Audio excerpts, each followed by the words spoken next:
So this is podcast phones. Don't worry about any formality of if maybe the light falls, it won't fall. But I'm just saying, like I can just like Work go around back. it. Yeah, Okay. go back, and then I know Edit. that one thing for sure. I'll go back to fix it. All right. You good? Yes, sir. Okay. So the first, you see the first 53 seconds. Yeah. Is for that view. Oh yeah. Yeah. So that's where that's like an icebreaker Right. kind of a thing. So Right, I I'm gonna got put you. it here.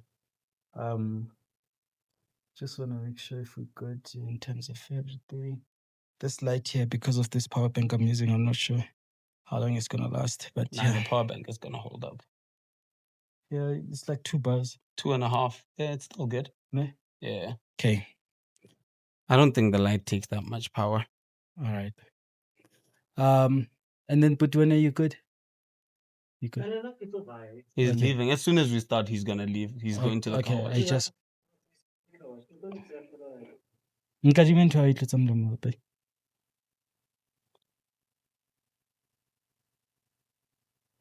Okay. Sorry. Buruku, wake up, what?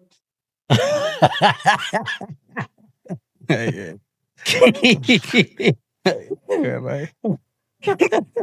It's a buruku, what are you doing, Marbo? Hi. Buruku. Ngiyabonga futhi ngicela namanzi. That's my water, right? Yeah, that's Yeah. your water. Mine is over here. Yeah. Buruku, kahende. My boy. Yes, sir. Yeah, welcome to the show. Yeah, dogs. Thanks for having me. Yeah, I'm super excited for this episode. I was looking forward to it. Yeah. Welcome to the show, Asvae, and welcome to South Africa. Thank you. Welcome I to love how South you say Africa. welcome to South Africa like I'm not from here. I'm from here, bro. Come on. Yeah. Yeah. And to my community, guys, thank you so much for being part of this community. We hit a milestone, 400 subscribers. Let's yeah, go. yeah, 400. 400. Yes, I sir. do welcome you all as you coming in. We looking at another milestone, which is 500 subscribers.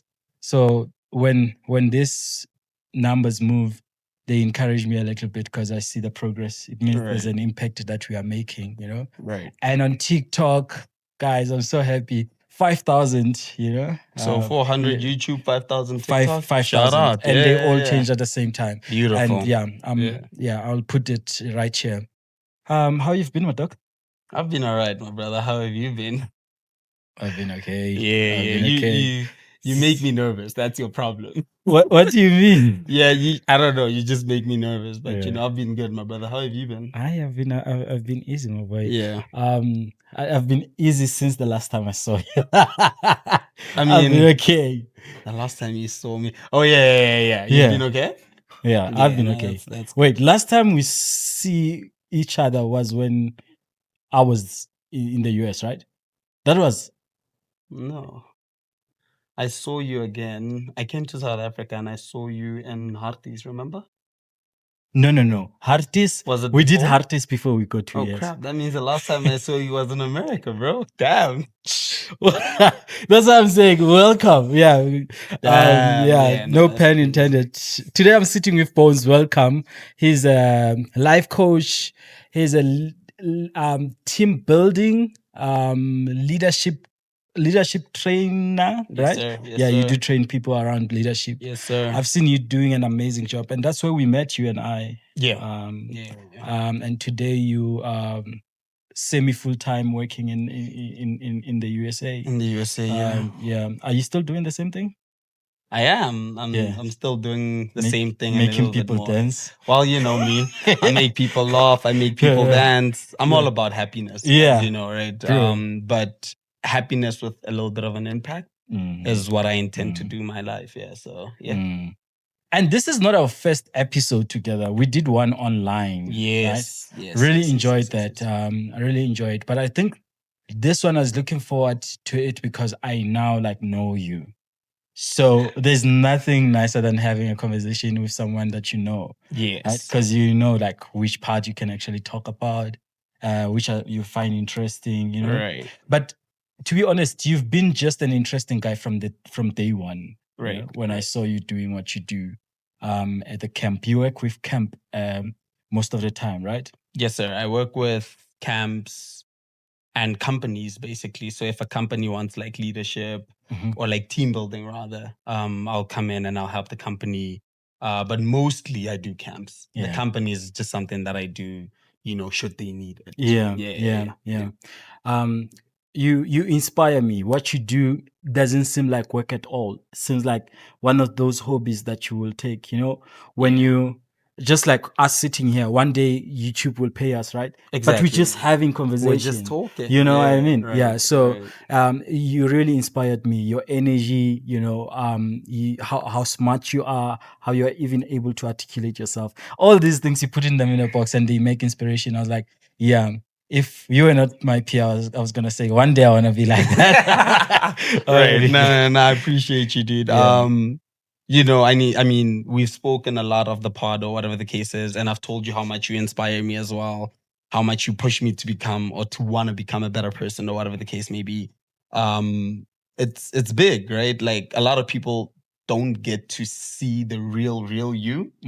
I was very fortunate to get to see you when you're very comfortable, when you're not comfortable, when you're happy, when you're not happy, you know. Yeah. So, you know, I guess I'm a little bit lucky. Yeah. And I feel like your followers and your listeners should try and learn to get to know you a little bit better. Yeah. They don't understand. They see Yeah. you as this serious guy. Yeah. And sometimes I look at you and I'm like, oh, you guys don't know. You know?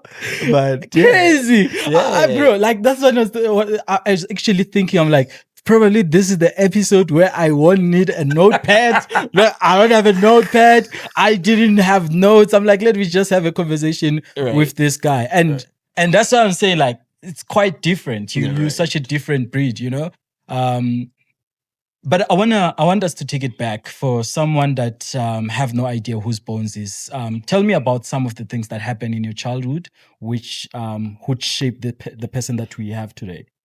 Wow. How far back are we going?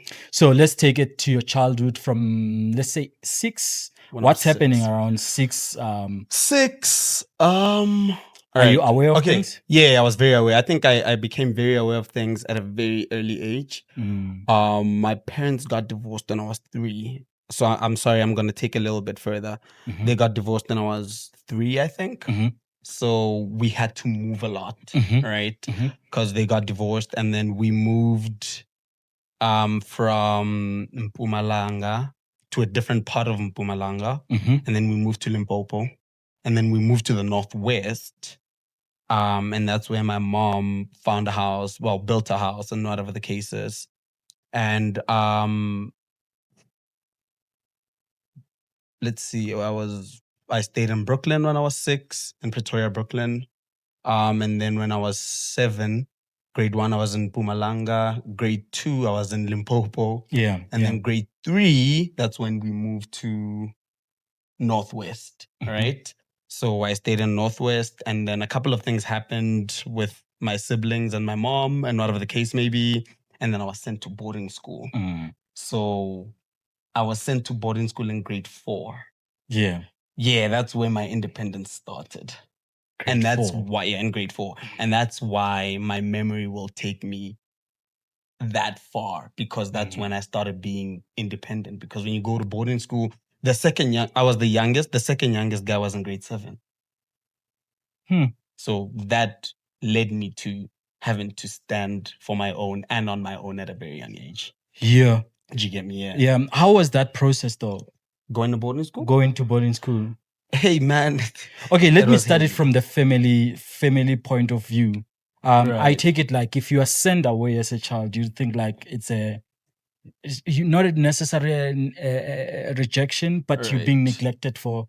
Like someone can feel like that. Why are you guys taking me away? Like I Right. wanna be part of that. You feel sort of excluded, you know? Right. How did you feel? Okay, so in terms of being excluded, it was very hard for me to feel like that at the beginning, because the distance between me and my siblings is very deep. I mean, Yeah. you saw my brother; he just walked out now. Yeah. The age gap between my brother and I is 13 years, Mhm. right? And the difference between my brother and my sister is 5 years, right? So I didn't really think I had a sibling. I looked at my siblings as my parents or whatever the case could be, right? My mom was away, I stayed with my siblings, and then my sister had to move somewhere, and I was just with my brother, and my brother was still in his teens, right? And the thing that led me to go is because one day, my brother, I'm glad he's left right now so he doesn't hear this. He left me by myself and left me for like a day or two. And I'm in grade 3, and he's left me at the house by myself, which is what led to my mom saying, well, I'm sending this guy to boarding school. Do you get me? So when I got to boarding school, it was hard because I couldn't relate to anyone, but I was just around kids all the time. Where was the like not relating coming from? Because they were older than me. Oh, I'm in grade 4, Mhm. and the next person is in grade 7. At that point, they're starting to see life in a different way, and I'm still a kid. Do you get what I'm saying? But what that did is it led me to having a lot of brothers and sisters that I can rely on, because everybody looked at me as, oh, it's the young kid. We're taking care of him. So even the kids that were not in boarding could not try to bully me or anything, because everybody in boarding is now automatically my brother or my sister. I see. Yeah. I see. Oh, do you think like taking your child to boarding school is one of the things that you would recommend? Personally, Mhm. yeah. I know there's a lot of people who don't want it, but I think it builds character. From so character is such a broad thing. Like from what Yeah. angle is it? Is it respect? Is it which points of character? Mentally, Oh right? yeah. It builds a mental character. It builds a way of taking care of yourself. I see. Yeah. I see. Because at home there's no at boarding there's boarding mom or boarding dad, but those are not actually your parents. Like this person is a parent to 100 kids at the same time. It's like a huge family, right? So you need to know how to take care of yourself as much as they're coming in to try and help you. So you get mentally strong at a very young age. But it could either make you or break you, right? Because we're not the same type of person mentally, right? So it could either really make you or really, really break you, depending on how you decide to take in whatever it is that you take in. I see. And how's the family economics at this time that you would go to boarding school? Because I'm thinking about going to boarding school.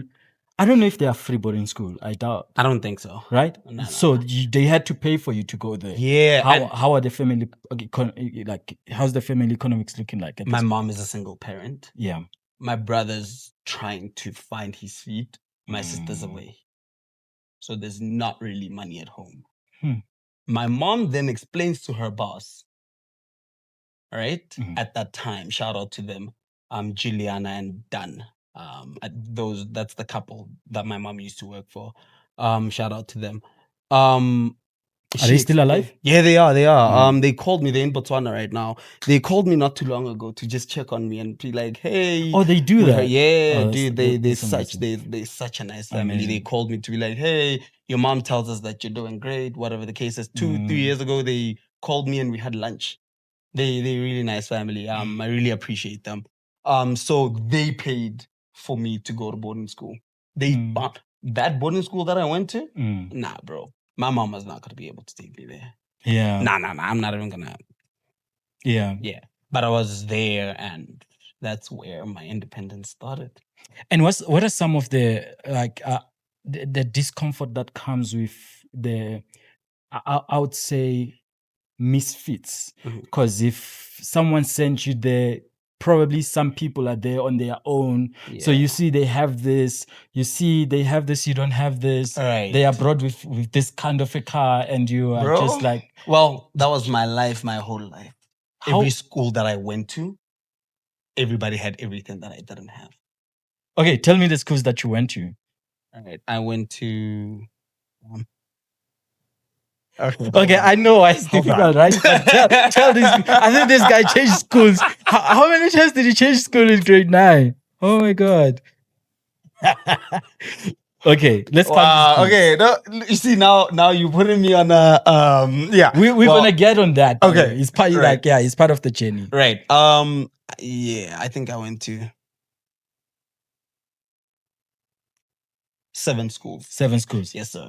Which ones are ranking around those privileged kids From school? the boarding school.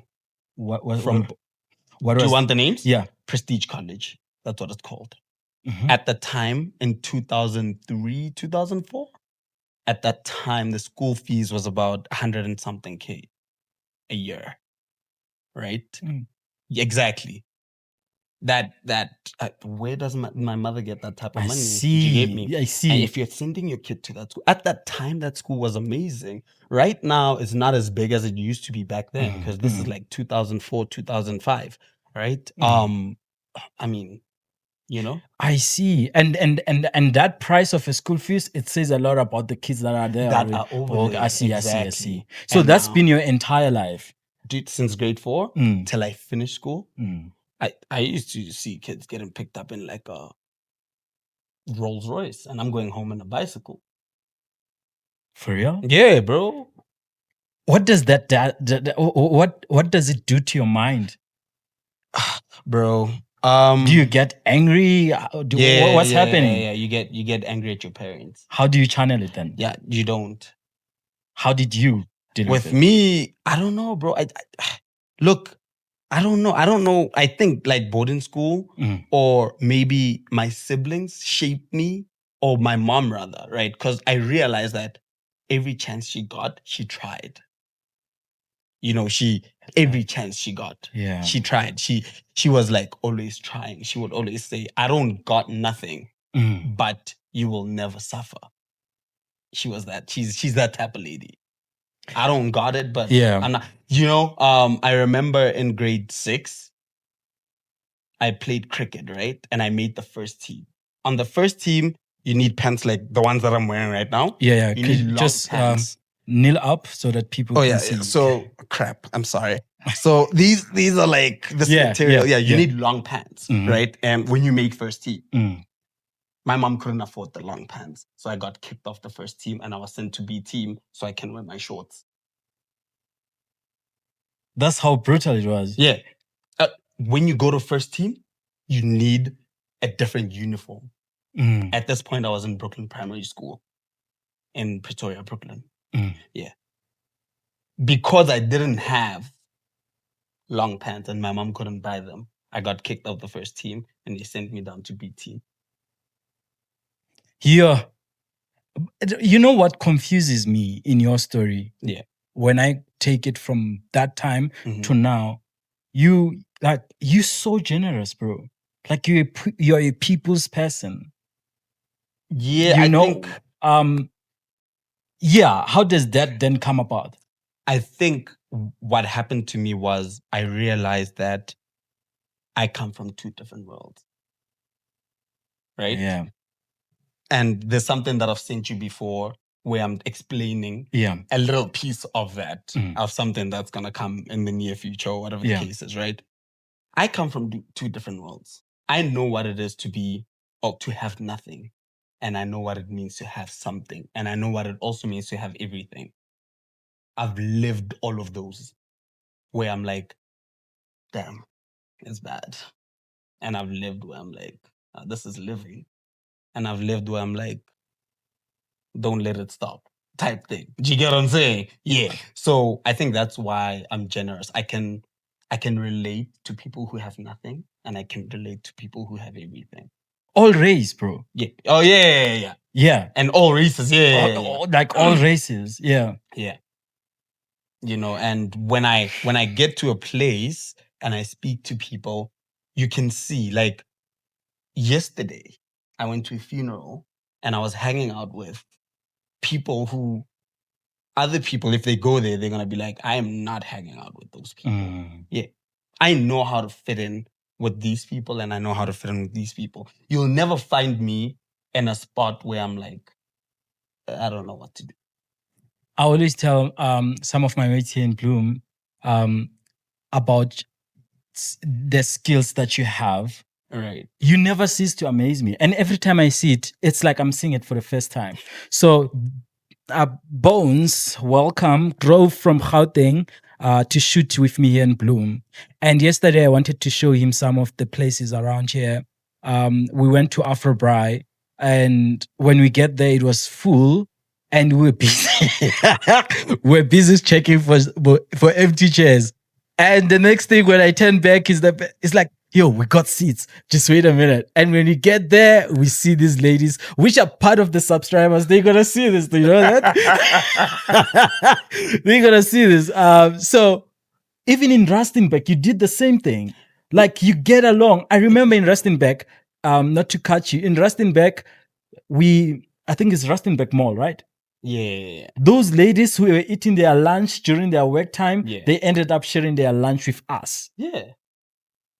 You just gotta be nice, bro. Like, I'm a nice person. Or I like to believe that I'm a nice person. You are. Right? And I like passing my energy over to people. Right? If I'm nice and I'm nice to you, and I don't know if you've noticed when we're in shops, Yeah. I love to leave everybody with a smile wherever I am. Yeah. Right? Yeah. So what happened last night was we walked in and I saw that you and my brother were struggling because you guys were walking in front of me. So I looked around and I was like, well, they're not gonna find seats because I realized that where we were, it was full. Like everybody was like, it was packed. And I looked at a table that had people who didn't, like a table that wasn't full rather, but already had people. And I asked, can we join you guys? And they were like, how many are you? And I said 3. And they're like, sure, why not? And I was like, perfect. That's when I came to fetch you guys.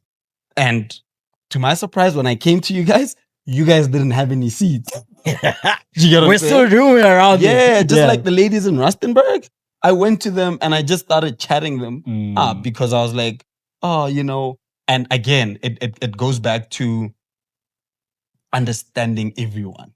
Yeah. You know, because they were having pop and whatever. And we had gone to the mall to go buy like Wings and nice things. And when I realized what they were having, I was like, that would actually be nice. You know, if they share their food with me, I can share whatever I'm buying with them, and then we're all happy. Do you get what I'm saying? But what I've come to realize is that people don't always see it like that.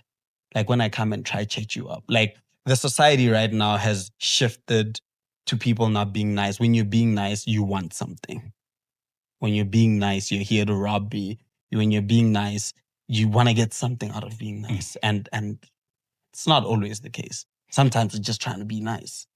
I've noticed that. Yeah. Well, this interview is gonna go up and down and all that, but you can check the place. Afrobri is such a beautiful place. Did you like it? Oh, I loved it. Yeah. I even took content of that place. It's such a beautiful place. I love it. Shout out Bloom. Yeah, if you're in Bloom, you can check it out. Yeah, shout out Bloom. Before we get into depth of these things, I wanna hold it right there. How do you find Bloom, bro? Bloom. Listen, last night was my first time ever in Bloom. Yeah. The drive was amazing, but coming to your question, Bloom is a super peaceful place. After going out to a place that you took me to today, what's the name of the place? Neville Hill. Neville Hill. Shout out. After I went to Neville Hill, I then rounded it all up in my head. The conclusion that I came to was it's a peaceful place. It's super historical. It's calm, bro, and it's a statement. The fact that you guys have these old things that you guys are taking care of down here is a very special thing. It's what makes this place special. After that hill, when we were driving around, I was checking things out. I remember we passed the hotel and you told me about it, and I said, this looks like an old hotel, but it's very nice. And you told me that it is actually very nice. It's a historical thing, right? You keep it the way it is. You just refurbish the inside, but the outside stays the same. And there's a culture down here that I like. People are nice, friendly, simple. We went out to the mall.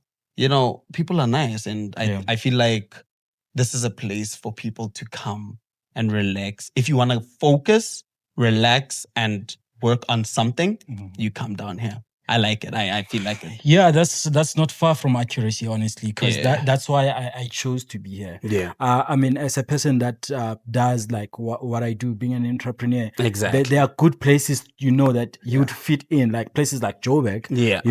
But what I found about Bloom is exactly that. I love like being in control of my own mind, So when you're in other places, you'd feel like your life is passing you by. So Facts. yeah, Bloom is everything in between. It's not fast, it's not slow. It's not slow. It's It's just a there. neutral place. Right. Yeah. Right. So right. I love that. And let's go back to that conversation, right? You can relate with these three worlds: not having nothing, having just something to get survive, by. and then having like an abundance of things. Right. Which one was most fulfilling to live in? Which world? For me, Yeah.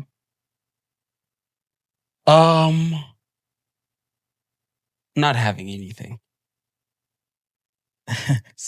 I wouldn't expect that Yeah, to be I know. your answer. I know. Not having everything teaches you how to want to have everything. And what else? And what else does it teach you? It teaches you how to be a good person as well. In what sense? In everything, bro. Like your respect when you have nothing. You learn how to respect yourself, how to respect people around you. You also learn how to respect everything that comes your way. When you have everything, you don't need to respect it. You can go out right now and just, I don't know, you can go out right now and say, well, I'm gonna buy everybody, and like last night to the place we went to, I could have just got there and said, hey, I'll buy everybody here a bottle. Or I would go to someone at a table and be like, hey, how much to get you off that table so I can sit there? I see what you mean. Exactly. Yeah. But right now, I respected people to go to them and conversate with them and talk to them and ask them if I could share something with them. And they allowed me to share. I love that, Yeah. actually. I love that. So my transition with living those three worlds has been quite slow. Right. But I've moved from not having absolutely nothing, and I lived in like having just much to survive. Right. And now like it's like going up. Right. It's going up there. But what I noticed, I don't know if you will agree with me, but if you don't agree, I would also like want to hear your views on that. That money actually changed people. 100%. So one of the things I could feel changing is, for instance, what you're saying, small things. Like when you are used to drive with your own car, getting in a taxi is now a huge turn off, because Right. you remember like, oh my God, I have to sit next to that person. Oh, they're gonna like tap me on my white shirt and be like, chinchia mia shorter. Exactly. You understand? Right. And all those things. But I'm trying to unlearn them, right? Right. In now to say, remember, you grew up like that, and that taught you. Being in a taxi teaches you how to exist in a community. Exactly. Yeah. Right. I'm not look. Would I want to go back there? No. I don't want to go back there.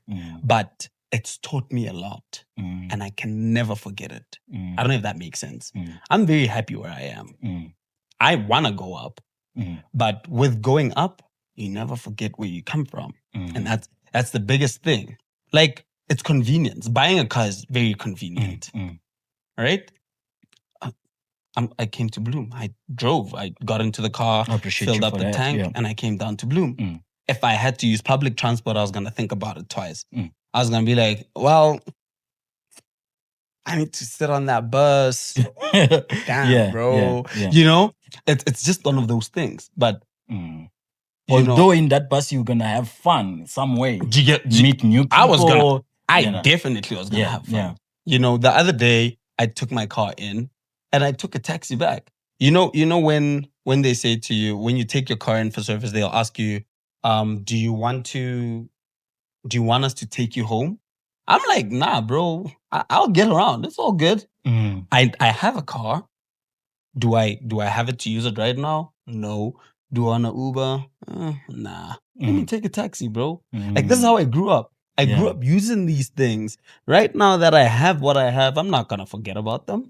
I still know how to use it. But it's a convenience type thing. Now that I have a car, it's difficult for me to just wake up and be like, But how do you stay respectful in all these worlds? Because someone today who lived in this world where Mhm. maybe he had absolutely nothing and they get to the third world where they have everything, they start like insulting the one who's got nothing, and they start like saying nasty things to the one, and they start even I remember actually the guy in his room. I don't want to say his oh name for the yeah, sake of the yeah, story, right? yeah. He told me that the other time the landlord was like leave my house, you poor useless thing, you Yeah. know. You understand? You get people like that who will treat other people like, you know, other animals but not a human being. You Right. understand?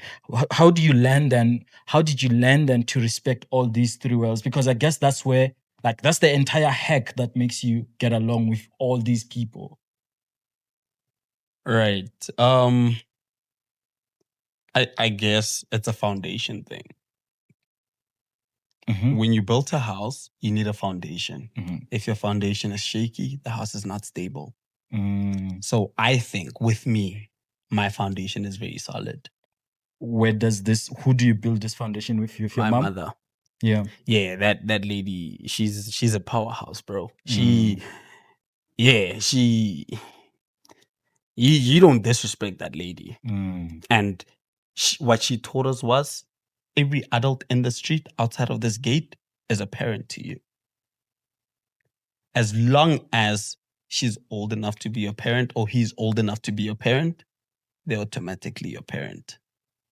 Which is what used to happen in the olden days, right? In the olden days, kids were disciplined by anybody who's old enough to be their parents. Yeah. Right? Mhm. Right now, you don't do that. You don't touch nobody else's kid. Right? You don't do, bro, you don't touch nobody's kid. Right? And I feel like that's where, and this might just be a little controversial or whatever, right? But like, I feel like that's where a lot of the disrespect in the world comes from right now. Mhm. You know, people feel like they got it all. People feel like, you know, they can do whatever they want to do and whatever the case is because they know they can get away with it. Mm. You know, there are kids out there, if the mom or the dad whips them with a belt, they call the police. Mm. Hey, man, that was my life. Every day of my life was that. Were you a problematic Oh, child? bro, me? Every single day. I got a whipping every day.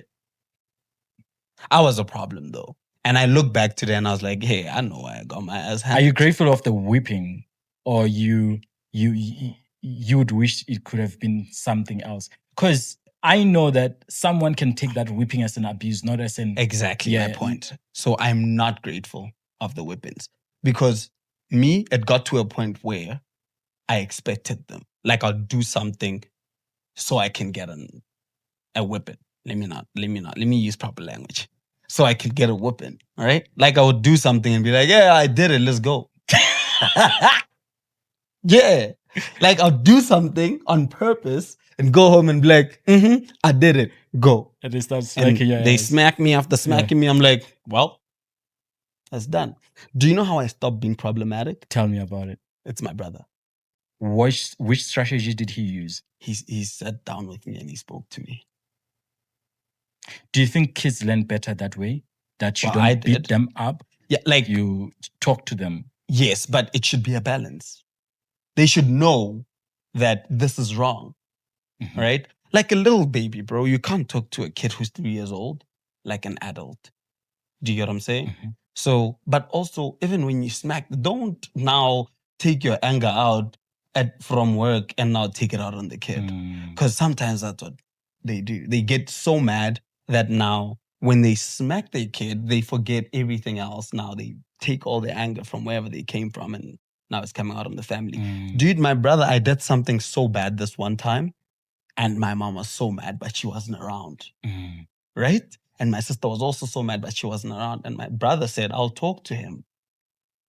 And this guy, and this is one of the things, I expected a whipping, right? Mhm. I was like, oh, I'm going to get my ass handed to me, Mm. right?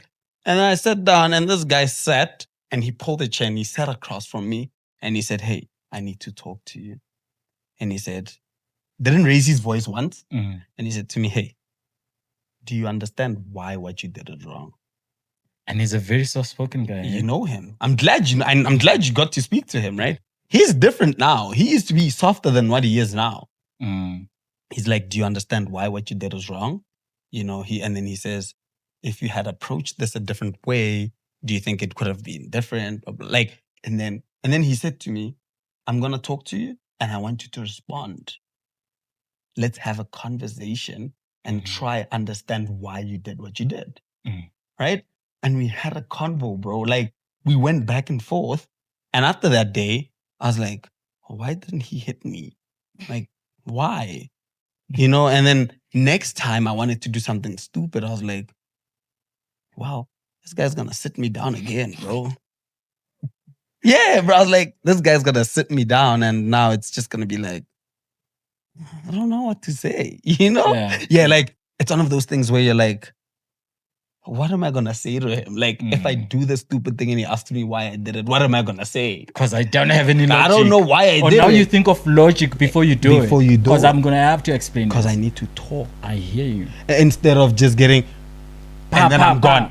After you hit me, I'm like, when you do the next thing, you don't think about logic because this is not required. You're not gonna ask me. You're gonna hit me, and it's gonna be done, and then I'm gonna go back. I see. I come back. You hit me. I go back.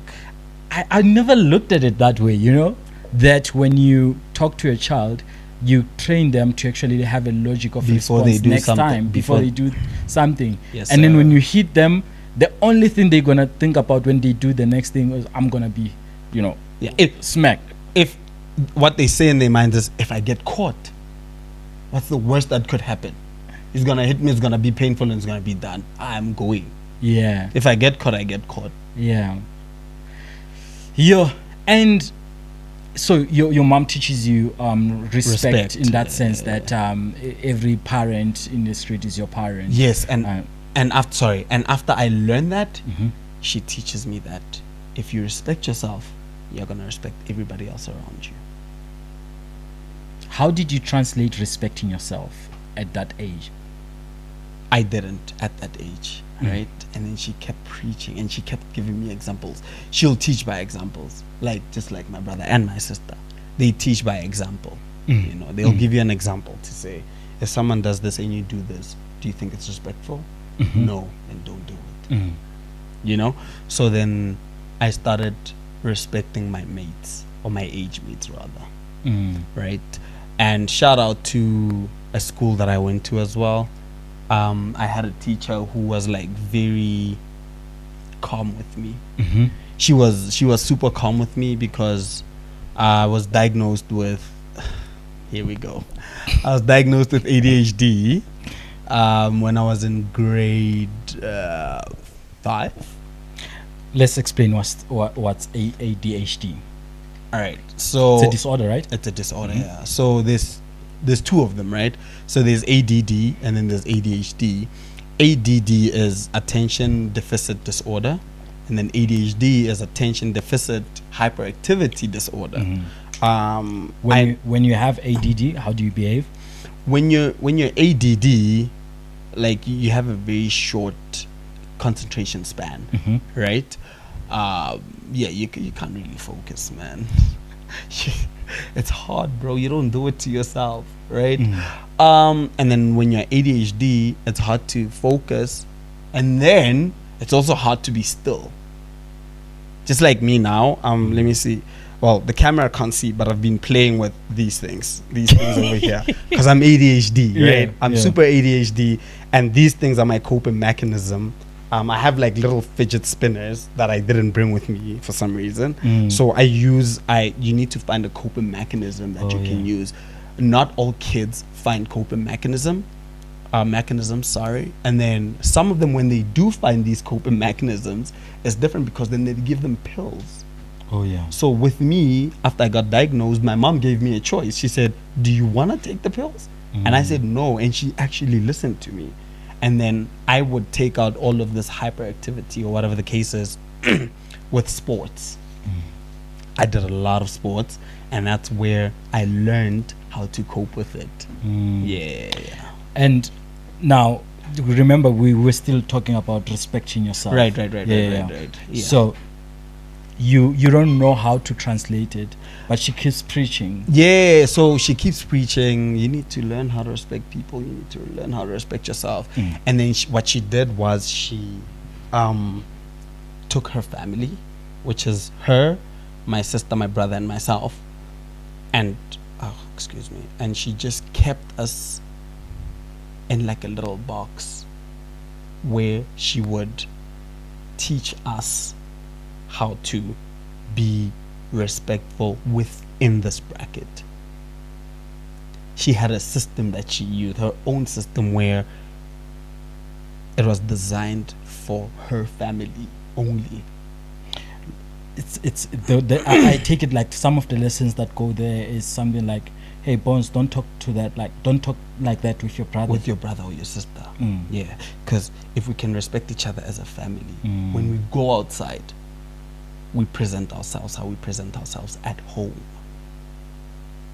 Do you get what I'm saying? Yeah. So I feel like that's how she drilled it into us. You know, even when we go to like a family gathering or something, I'm sorry, but you can see the people that come from her household, and you can see people that come from other households. It's very simple. It's very quick to see. I see, bro. Yeah. And now, when your parents divorce, does your father become part of your life still? Well, no. When my mom and my dad divorced, it felt like my dad went and divorced all of us. Right? And I want to explain this to you so that it makes sense, because I've heard a lot of guys or a lot of girls who bash their dads for leaving them, not understanding what happened. I grew up and I looked back and I understood what happened. I asked questions and I realized that, well, this was a choice. You asked both sides? I asked both sides. So you had access to your dad? I still do. But we don't talk, and that's my choice. Your dad is still alive? Yeah, he is. Congratulations, bro. Well, we don't talk. I don't talk to him. Yeah, no. You know, yeah, dog. Yeah. And this is a choice I made. That you would want to understand both sides? And that which choice? No, to not talk to him. Okay, let me not interrupt your story. Yeah, okay. Let me give it to you. So what had happened was they got divorced, right? I'm young. I don't know why my parents got divorced. I don't really care, bro. I just want to have a mom and a dad. Yeah. That's what I want. I'm a baby, bro. At school, I see dads picking up or dropping kids. You know, I see dads, and you know, I'm a boy, bro. I do athletics, I do soccer, I do cricket, rugby, I run. Do you get what I'm saying? Who's supporting me, bro? My mom busy, bro. She doesn't know what the hell's going on. Who's there during your match? Nobody. My dad's not there. My brother living his best life, as he should. I'm not his responsibility at that time. Do you get me? My mom is working. Where's this guy, bro? Short. My mom, at this young age, she calls this guy. Say, for example, my mom works over here where we're shooting right now. There's a mall that we went to, not too far from here. That's where my pops works. My mom calls this guy and says to him, and I experienced this, can you just come and see this guy? Just come see him. All he wants is for you to see him. He doesn't want money from you, or just come see him. Even if it's once, twice a month. Just pop in and see him. Yeah. She says this to him, right? And again, shout out to her, because sometimes when parents divorce, the mom will be like, yeah, no. Clean slate. Clean slate. She tries to put me in his life. What does he say? Yeah, I'll come. Does he ever come? No. The one time he comes, bro, I was in grade 7 or 8. This guy comes to the gate, right? This is the funniest thing in the world. This guy comes to the gate. I'm not back from school. Yeah. I was walking from school. I find him at the gate with my mom, right? And I go to him and I'm like, hey, Pops, what's up? And he goes, what's up, dude? I'm like, I'm good. I go inside to go drop my bag. I come back, this nigga gone. Wait, and you were looking forward to see him? Yeah, let me like just I drop- went to go drop yeah. my bag and be like, what? He's here. I go drop my bag. I come back, he's gone. Who needs to explain to me why he's gone? The same person that's gone needs to explain. Do you get me? Mm. Now my mom needs to explain to me why he's gone. Because now I want answers from her. He was here. Why did he leave when I went to go drop my bag? Mm. What is she gonna say to me? Right? Cool. Life moves. I don't see him 7, 8, 9. Grade 10. I'm walking to the mall with my boys. He used to drive motorbikes. I see him, bro. I don't know how I saw him because he was wearing a helmet. I looked at him and I was like, I know that man, bro. Like, that's my pop, right? And he takes off that little thing and he goes, and then he goes. Are you kidding me? And my mates are like, who's that? And I was like, just some guy I know. Sports, is this super bikes or it's just No. It's a bike like mine. Yeah. He used to deliver things for like chemists and stuff. Oh yeah. Yeah, he was like, and my friends asked me, who's that? But now I'm not gonna say that's my pops, dog, because now, why is your pops just waving like he doesn't know who you are? Do you get me? I was like, it's just some guy I know. Bro, Right? That sounds so sad. Yeah. And then grade 10, that was the last time I saw him. 11, 12, first year. All right? There's a funeral. My grandmom passes. Mm. I need to go there. My grandmom, his mom. Yeah. Now I need to go there. You had a relationship with my gran? Yeah. Oh, dog, my gran was my baby, bro. Yeah. Yeah. My gran passes, I go. Guess what this guy says? Yeah, guys, to his friends, I want to introduce you all to my kids. Calls me and my brother and my sister. So now at this point, I'm mad, bro. Now my brother is very good at me, calming me down, right? He goes to me, don't do that. Just play along with it. And I'm like, I bet, whatever, dude. He introduces us to his people, blah, blah. But I'm like, not having it, bro. Like, I've tried. Do you get me? I'd call him. He'd say, I'll get back to you. And then never get back to me, whatever. So it got to a point where I was like, yeah, I'm done with this guy, bro. Like, do you get me? All right. And then life moves. And then I see him again at his brother's funeral. Right? He had a broken leg. And I said to him, dog, like, did I ever do anything to you? Like, did me, my brother, my sister ever do anything to you? And he goes, what do you mean? I'm like, you got divorced to her, bro, not to us. Like, I just want to know what's happening. We steal your blood, bro. Yeah, bro. Like, if it wasn't you, I'm not here. Like, I just want to know what's up. Do you get me? And I remember him looking straight at me and he was like, well, I don't know. And I was like, okay, it's all good then. It's all good, right? Time moves. He calls me. He's like, I hear you bought a car and I hear you doing well for yourself. And I'm like, yeah, I'm doing well. Like you said, for myself. Right? And he's like, can you lend me some money? And I'm like, hell no. I'm not lending you nothing. Like, growing up, I didn't want anything from you. I just wanted presents. When I didn't receive that, I realized that it is what it is, bro. Do you get me? And sorry, with a lot of, I don't want to call them that, with a lot of dads that move from their kids don't want a lot from them. They just want their presence, bro. Because kids don't even know a lot about money. Well, now they do. Yeah. Don't get me wrong. Yeah. Right now, all they want is money. But like, just presence is a very important thing. Not even, I think, even on the money side. I think a dad would be there and feel like a kid needs some money because the dad sees this kid is running out of something, you know, and they would feel like monetarily obligated to you. Yeah. But you would find out like the other kids, they're also thinking about you like the way you do. Right. They're thinking like you think that I just want your presence. That's all, bro. Yeah, let's talk about some crazy things that happen in your life. Bro, that's all I want to hear. Do you hear me? Like, I want to hear how you how you hit birds with like those little. Mm. Do you get what I'm saying? Yeah. I want to know how you used to get your ass whipped because you did something stupid. Did you also used to run like me? Do you get me? Were you good at sports? Were you good at? I like rugby. Is it coming from you? Yeah. Do you get me? Yeah. That's it. No money, no anything. They don't want that as well. Oh, at least I don't want none of that. I would say then, based on what you are saying, being a parent, the best part of being a parent is presence over anything else. Over everything. Everything else. If you're there for your kids, just be there, bro. Yo, Bones. Yeah. But let's go to the things that this teaches you then.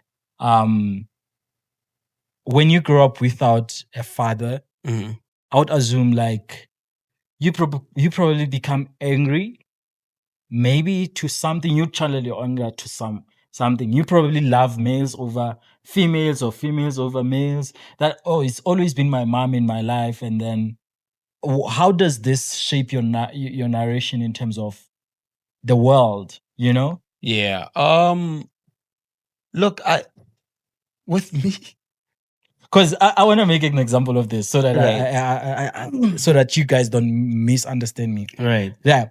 When you are raised by a mom and you get in and there's a nigga who just like who just showed you flames. Yeah. You enter their house and you're crying. Your mom will be like, "Oh, my son, what happened?" Yeah. And your dad is like, "Who did that? Let's get him." It's like, okay, go and get him. I don't want you to come like this. Go and get him. You know what I mean? Yeah. So yeah, I want to hear like that.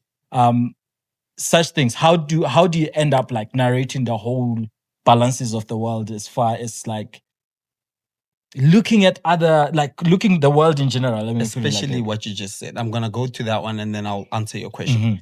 My brother played that role of saying when I was in grade 4, in Prestige College, I got bullied before I was very familiar with everybody at the boarding house, right? I got bullied once, but that was the first and last time I ever got bullied in my life. Yeah.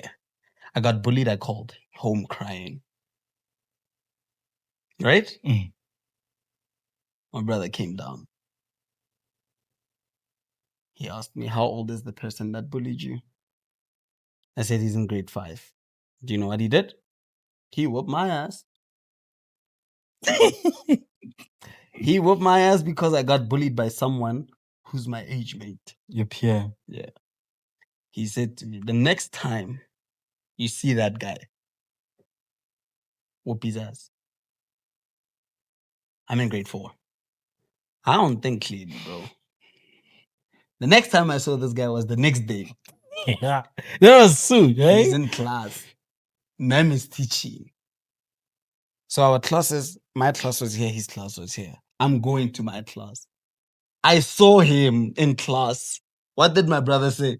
The next time you see him. He didn't say the next time you see him outside. Yeah. I was like, oh, there he is. Dropped my bag, walked into a teacher's class while they were teaching. I got on top of that guy. Bro. I started whooping him. And everybody was like, "Pose." The teacher was like, "What is going on, bro?" And I'm new at the school. So now I'm a problem child already at the school. Because now I come from like the Kasi. I come from like a township. I'm in like this school now, this sophisticated school. And I'm now hitting a kid in front of the teachers. They didn't see him when he bullied me.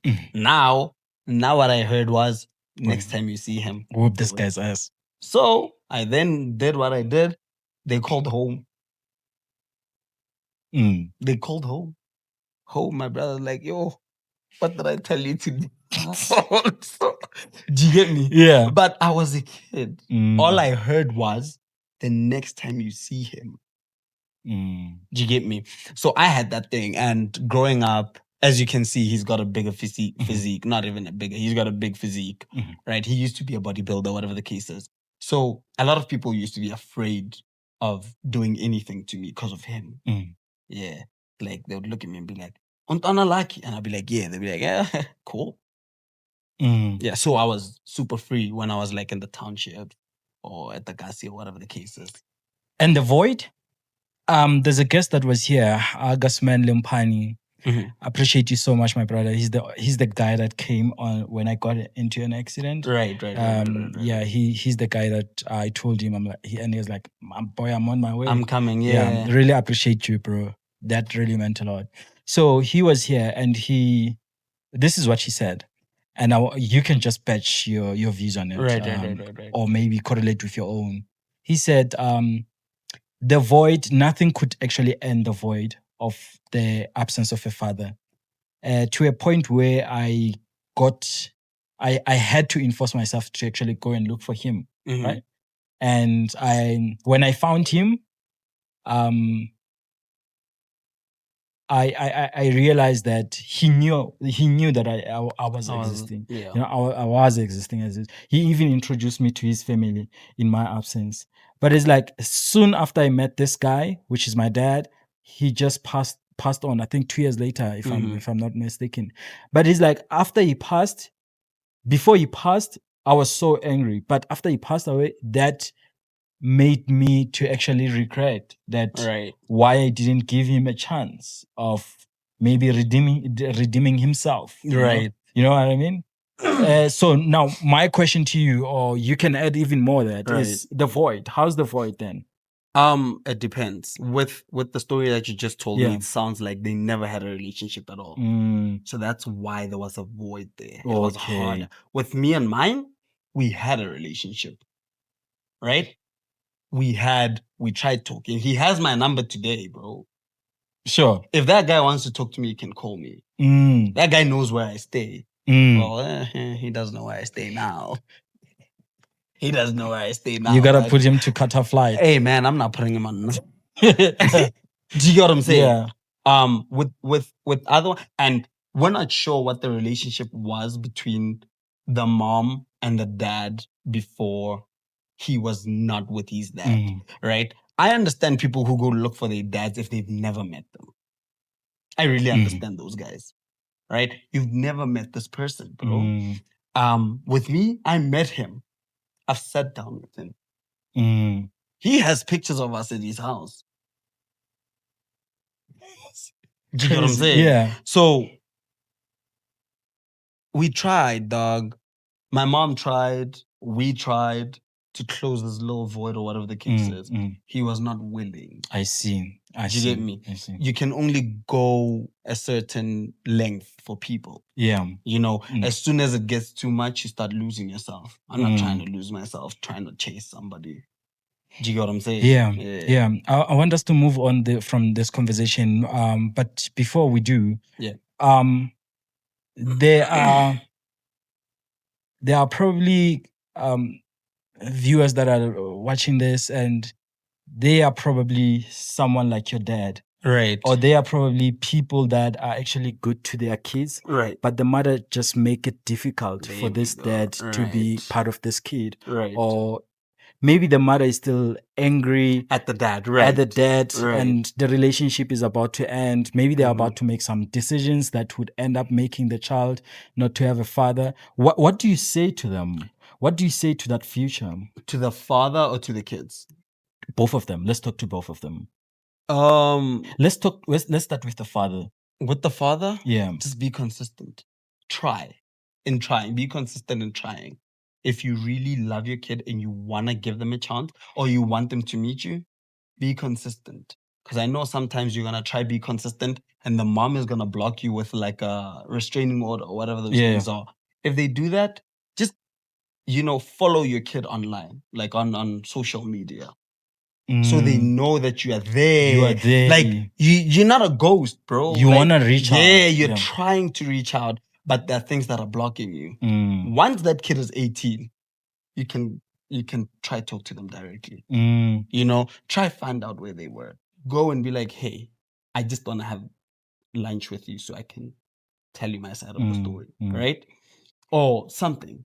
With the kids as well, if now I'm talking to the kids, it should be something like they should also try to hear what the problem is. Because with the kids, they must listen to how the mother speaks about the dad first. How the mom speaks about the dad says a lot about the relationship they have. Mama, papa ke mang? Hi, wena sa mpotsa ka papa. You know, when you speak English, I even forget you from Pretoria. Nah, don't do that, bro. Don't do that. Don't do that. Yeah, one time like Yeah. some papa. Mm. I'm like, dog, what do you mean, ma? Like, what do you mean? Do you get what I'm saying? Like, Your dad is dead. your And dad he's is al- dead. and he's al- Oh, mana papa, oh, like a picture how? Yeah. Or maybe you keep hearing people say, yeah, man, there's a guy who's totally demon. Then your mom is. Then you start saying, well, something is not right. Then you try and find out what the problem can be. I see. And Do you- when we firstly started with this conversation, you said something that I liked, which also explains your maturity. That you had both stories, both sides. Yes, I tried, bro. Yeah. I And that's amazing. Because someone else can jump into conclusion without hearing both sides. Do you get me? Yeah. Do you know Tyrese? No. Tyrese, What's- the actor. He's an actor Yeah. and a singer. He had the same problem, and his kid, when his daughter turned 18, Mhm. she chose him over the mom. Because what was the mom doing? The mom was keeping her away from him, and he's been trying to reach out. Mm. So my point is, it'll work out if you try. Yeah. Yeah. And now, Bones, we are here at this level of life, man, where you and I meet, you doing your own thing. You've impacted hundreds and hundreds of people. Do you want to tell me, like, what's the number of your phone book? Like, people that are on your phone book? People that okay. Or I'm how does it work? What do you mean Like- numbers on my phone book? Like, I think I have about 700 contacts on my phone. 700. Yeah. You need contacts, bro. Yeah, so but I'm saying this to say you've interacted with a lot of people, bro. Lot of people. Yeah. What is it that you realized was special about you when it comes to engaging with these people? Because it's so smooth. What I realized is I can convince anybody of anything if I really want to. Mm. And I think you've seen me do it a couple of times. Mhm.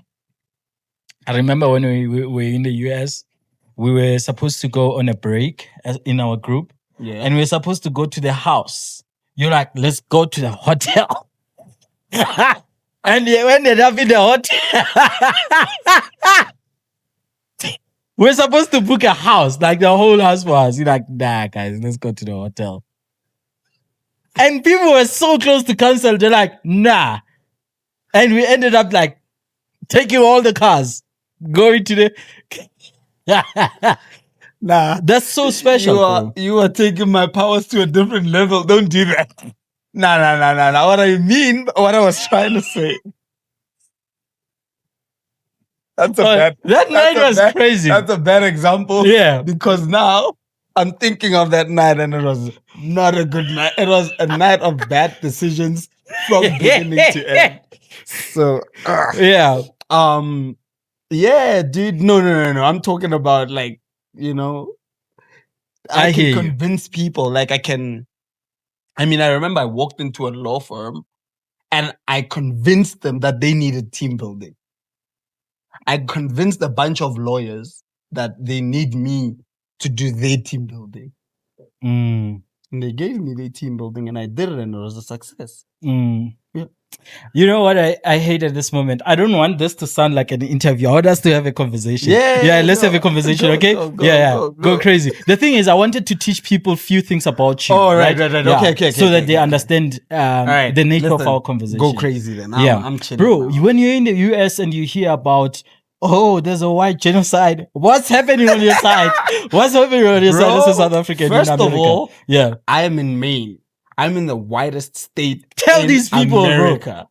In the whole of America, I'm in the whitest state. For me to see a black person in the state that I'm in, I need to, bro. I'll see a black person once a month or something of that sort. Do you get me? Yeah. And at this point, things are like a bit difficult, if you get what I mean. Like Yeah. things are a bit hard over there right now. So when I hear this, I'm like, hey, yo, Surely everybody around is like, boys, what's happening in your country, bro? bro, like me coming home right now was a mission as well. Because now my boss is like, what if they don't let you back in to the country? Because you're from South Africa. Oh, yeah. Yeah, bro. He's like, dog, do you have to go? I'm like, hey, man, it's New Year, baby. I'm I not gotta gonna have shoot this fun over here. podcast. Bro, I need to go to the Asvaya podcast. I need to go do some firelights. Bro, I'm not doing that over here. They're gonna shoot me. Yeah. Yeah, you know, so it's just like, damn, bro, it's hard, but at the same time, it's really amazing because of the person that I am and the way. Were you there when we went to some club in the States and we walked in and everyone just went? Yeah. You I were was there, right? Did we play a pool? I think we We sang karaoke. No, we didn't even sing. We left because of the way people were looking at us at that club. Because we walked in and the bikers were there, and then they were like, and I think it was. Wait, just wasn't you it and I. Belfast? No. We had gone to Belfast was closed, and we drove to that other place. The night where Izzy was driving and she almost killed us. Okay, I wasn't there. You weren't? I wasn't there, but I think, in fact, I know what you're talking about. Yeah. Because even some places in Belfast, I would see. Exactly. Probably you would like, this is not extreme, but I'll also see. You understand? yeah. Some people will even leave what they do there Bro, and shit. exactly. Yeah.